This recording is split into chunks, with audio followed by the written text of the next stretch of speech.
Magandang araw ho sa ating lahat, lalong-lalo sa ating mga kaguruan ng Department of Education as well as din sa mga private schools ng mga teachers. At saka kasama na din ang mga grade 10 students na magiging grade 11 next school year 2026 to 2027.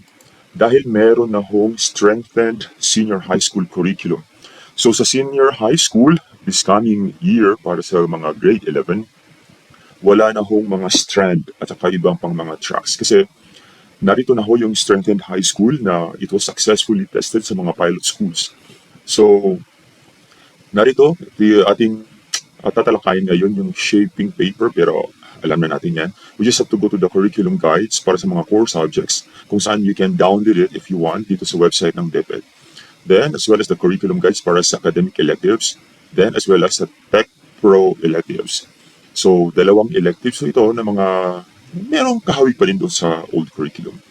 So, ito yung mga core subjects para sa senior high school natin sa darating na taon. So, ito yung mga core subjects natin: effective communication, general mathematics, general science, life and career skills, mabisang komunikasyon, pag-aaral ng kasaysayan at lipunang Pilipino. So, if you want to download that, you can just click it here para sa download. Okay? So, yun ho ang mga core subjects natin. Then, para naman sa curriculum guides for academic ng mga electives natin, ito, kapag yung pipiliin is yung academic, meron tayo dito yung mga resources natin. Arts, social science, and humanities. Ito yung mga subjects nila. We have arts, citizenship and civic engagement, contemporary literature. So meron mo dyan, that's for arts, social science, and humanities kapag yun ang kanilang pipiliin. Kung ang elective man kanilang pipiliin is business entrepreneurship, so we have business accounting, business, so yan po ang mga subjects din nila. Kapag pipiliin naman nila STEM, ito din ang kanilang mga subjects na kanilang under sa kanilang electives. Then, kapag sports, health, and wellness, ito din yung mga subjects na pipiliin nila. So, medyo may kahawig na din sa old curriculum, pero mas bago ito. Narito naman yung mga curriculum guides for Tech Pro electives natin. Okay? So, we have here aesthetic, wellness, and human care. Ito yung mga electives nila. Then, we also have it here, agri-fishery, business and food innovation. Yun ang kanilang mga subjects na kukunin. Then, artisanry and creative enterprise, automotive and small engine technologies. So, yan ang kanilang mga ano. Then, construction and building technology. Then, creative arts and design technology, hospitality and tourism, ICT support and computer programming technology. Yun ang kanilang mga subject, industrial technology at saka maritime. So, with this new, not new, but strengthened senior high school curriculum, mas mataas yung oras nila for work immersion kaysa doon sa dati sa old na curriculum. Kasi less subjects lang, then more on immersion yung mga kabataan natin. Now, next tingnan ho natin naman itong shaping paper nila, nilabas din ng DepEd. Okay, let's take a look doon sa Strengthened Senior High School Program. Ito ay para sa mga grade 11, the next school year, 2026-2027, na mga grade 10 ngayon. Yung mga grade 12 na kasalukuyan na grade 11, they will still have to continue with the old curriculum. Yung mag-strengthen senior high school lang is yung papasok ng mga grade 11 for next school year, 2026 to 2027. So, sa shaping paper dito natin, makita natin dito yung mga key features ng senior high school, no? The reduction of tracks from 4 to 2, the reduction of required subjects, then replacing with the clusters of electives, then meron ding doorway options. So, tingnan natin yan dito sa kanilang mga key features ng ating senior high school. So, dito tayo.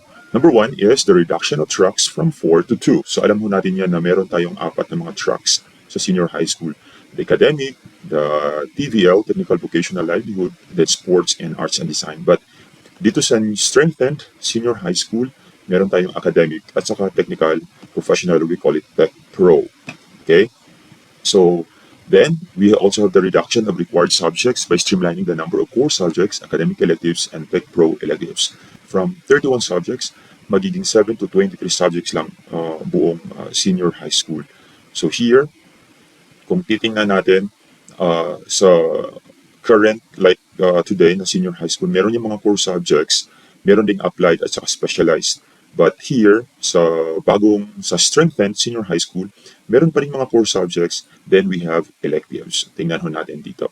So, sa old senior high school at saka yung current right now, they have 15 core subjects. Yun ang mga core subjects nila. But with the strengthened senior high school, we only have 5 core subjects. 1, 2, 3, 4, and 5.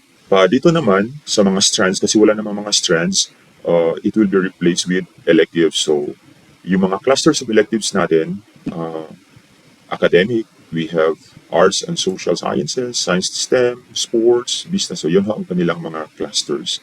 So, dito naman tayo sa doorway option na kapag yung isa, yung mga senior high school students natin, pwede yung mga learners natin, pwede sila mag-take ng isa o dalawang elective subjects from a track other than their originally choose.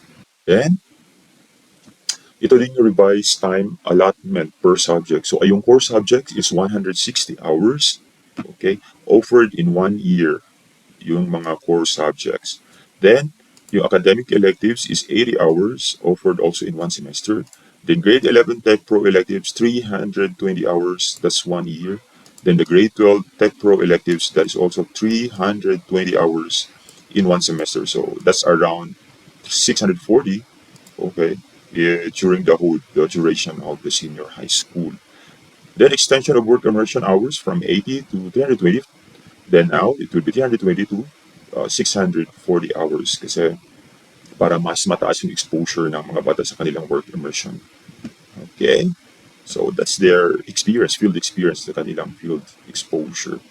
So, good luck sa lahat ng ating mga senior high school na papasok for the school year 2026 to 2027 dahil ito na yung bagong curriculum ng senior high school, or we call it the Strengthened Senior High School Program.